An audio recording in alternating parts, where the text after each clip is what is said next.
I work the night shift because it's predictable. Midnight to 6. Same lights. Same counter. Same stretch of road that looks identical no matter how many times you drive it. After a while, the hours stop feeling like time and start feeling like space you just exist inside. The gas station sits between towns, close enough to the highway to stay open, far enough away that no one ever lingers. During the day, it's forgettable. At night, it's all glass and fluorescent light, surrounded by dark that doesn't give anything back. By 1 in the morning, I'm usually alone. That's when I started noticing him. I can't remember the first night he came in. That's what bothers me most. He didn't arrive with a moment you'd remember. No instinctive fear, no sudden tension. He just became part of the shift, like the hum of the fridges or the click of the register. He was tall but narrow, long arms, slightly hunched shoulders, like he spent a lot of time standing still. He wore the same dark jacket every night, zipped halfway up regardless of the weather. Clean but worn. The kind of clothes that don't draw attention unless you're already paying it. When he got close, I noticed the smell.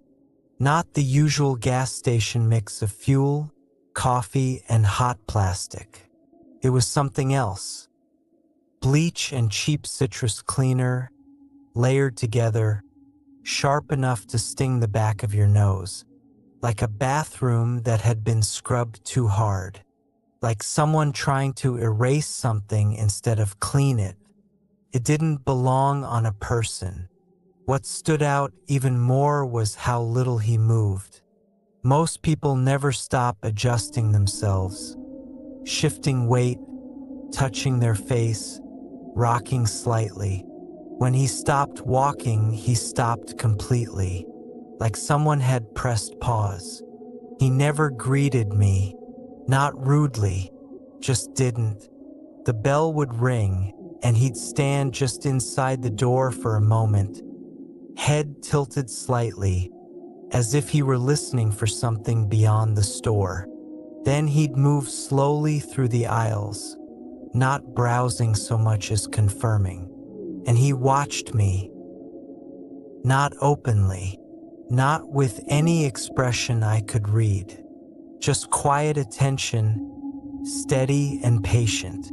Whenever I looked up suddenly, he was always already looking away. He bought things.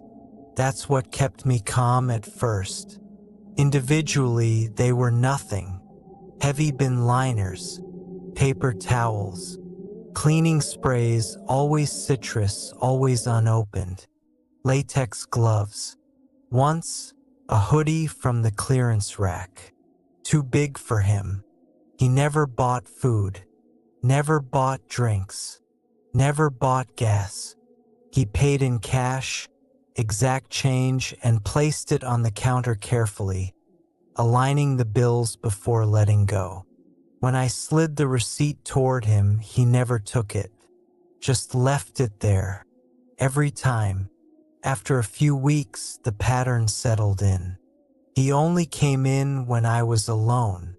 If another car pulled into the lot, even briefly, he would stop where he was, listen, and leave without finishing the purchase.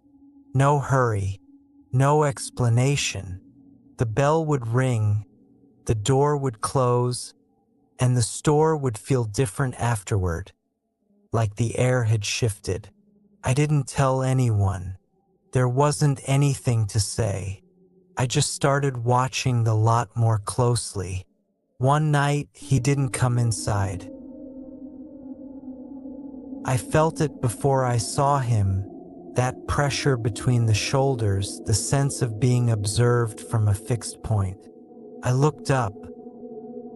He was standing at the far edge of the parking lot, under the broken light, the one that flickers just enough to make distance hard to judge. He wasn't facing the store directly. His body was angled slightly away, but his head was turned toward me. Even through the glass, I could see his face clearly, calm, neutral, patient. I stayed behind the counter longer than I needed to. The light above him flickered, briefly dimming his outline, then returning to the same dull glow. He stood exactly where he had been, hands at his sides, posture unchanged. I told myself I was wasting time. I started filling out the log sheet, pen moving on autopilot, my attention split between the paper and the reflection in the glass. Every few seconds, I checked the lot again. Same spot, same posture. At some point, without noticing when it happened, something changed. The space he had been standing in felt empty.